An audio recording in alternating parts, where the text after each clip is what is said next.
नमस्कार मंडळींनो, मी सोनाली. माझ्या home kitchen रेसिपीमध्ये तुमचे खूप खूप स्वागत आहे. तर तुरीच्या डाळीमध्ये शेवग्याच्या शेंगाची भाजी कशी बनवायची ते बघून घ्या. शेवग्याच्या शेंगा आणि आईची आठवण. आज सकाळी स्वयंपाक करताना माझ्या मनात लहानपणची आठवण आली. आई स्वयंपाकघरात शेवग्याच्या शेंगाची भाजी करत असायची आणि तुरीची डाळ वाफवून घेत असे. आज मी तीच पारंपरिक भाजी पुन्हा केली आहे. शेवग्याच्या शेंगाची भाजी तुरीच्या डाळीसोबत. ही भाजी म्हणजे चव, आरोग्य आणि आठवणीचं एक सुंदर मिश्रण आहे. साधेपणातही किती मोठं सुंदर दडलेलं आहे याचा अनुभव या भाजीच्या प्रत्येक घासाघासात मिळत असतो. एका पातेल्यामध्ये स्वच्छ पाणी घेऊन त्यामध्ये शेवग्याच्या शेंगा स्वच्छ धुवून घेतल्या. गॅसवर पातेलं ठेवलं. त्यावर 1 चमच तेल टाकले. तेल थोडे कडक झाल्यानंतर त्यामध्ये अर्धा चमच जिरे व अर्धा चमच मोहरी टाकून त्याला थोडा वेळ होऊ दिले. नंतर थोडा कढीपत्ता टाकला व तो पण थोडासा लालसर झाल्यानंतर त्यामध्ये कांदा. भाजी बनवताना मी कोणकोणते साहित्य वापरलेले आहे ते पण आपण बघू.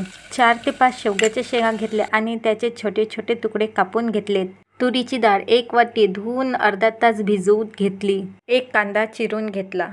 1 टोमॅटो आणि 2 हिरव्या मिरच्या चिरून घेतल्यात. लसणाच्या 4-5 पाकळ्या ठेचून घेतल्या. मोहरी, जिरे अर्धा चम्मच, हिंग, चिमूटभर मीठ चवीप्रमाणे, लाल तिखट 1 चम्मच असे हे प्रमाण घेतले. हे सर्व साहित्य घेतले होते ते सर्व साहित्य एका पातेल्यामध्ये मिक्स करून घेतले आणि थोडा वेळ त्याला शिजू दिले. नंतर त्यामध्ये शेवग्याच्या शेंगा टाकून थोडं फिरवलं आणि ते एकजीव करून घेतल्या. ते एकजीव झाल्यानंतर पातेल्यामध्ये अंदाजे 1 गिलास इतके पाणी टाकले. पाणी टाकल्यानंतर त्याला 1 वाफ येऊ देईपर्यंत शिजवून घेतले आणि पुन्हा झाकण उघडून बघितले झाल्या की नाही म्हणून. पण ते व्हायच्या होत्या म्हणून मी पुन्हा झाकण ठेवले आणि थोडा वेळ होऊ दिले.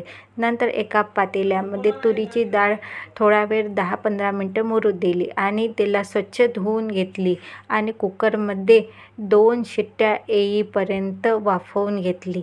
2 शिट्ट्या झाल्यानंतर ती डाळ थोडी झाली. नंतर कुकरची वाफ काढून घेतली आणि वाफ काढून घेतल्यामुळे कुकर झाला की नाही ते पण समजलं आणि डाळ थोडी थाळी झाली. त्यामुळे डाळीमध्ये थोडे थंडे पाणी टाकले. थंडे पाणी टाकल्यामुळे डाळ एकदम गलगल होत नाही आणि गोळा होत नाही. नंतर शिजवलेली डाळ शेवग्याच्या शेंगाच्या पातेल्यामध्ये टाकली व थोडंसं फिरवून घेतले आणि फिरवल्यानंतर ते बघितलं की 1 वाफ येऊ द्या. थोडं उकळू दिलं त्याला. उकळल्यानंतर 5 मिनटं होऊ दिलं आणि नंतर बघितलं. शेवग्याच्या शेंगा छान शिजलेल्या होत्या आणि भाजी पण छान झाली होती. अशा प्रकारे तुरीच्या डाळीमध्ये शेवग्याच्या शेंगाची भाजी बनवल्यास खूपच छान बनते. या प्रकारे तुम्ही पण शेवग्याच्या शेंगाची भाजी बनवून बघा. शेवग्याच्या शेंगाची भाजी आवडली असेल तर सबस्क्राईब करा आणि आमच्या चॅनलला जुळून राहा. नवीन नवीन रेसिपीसाठी चॅनलला फॉलो करा. बाय. भेटू उद्या.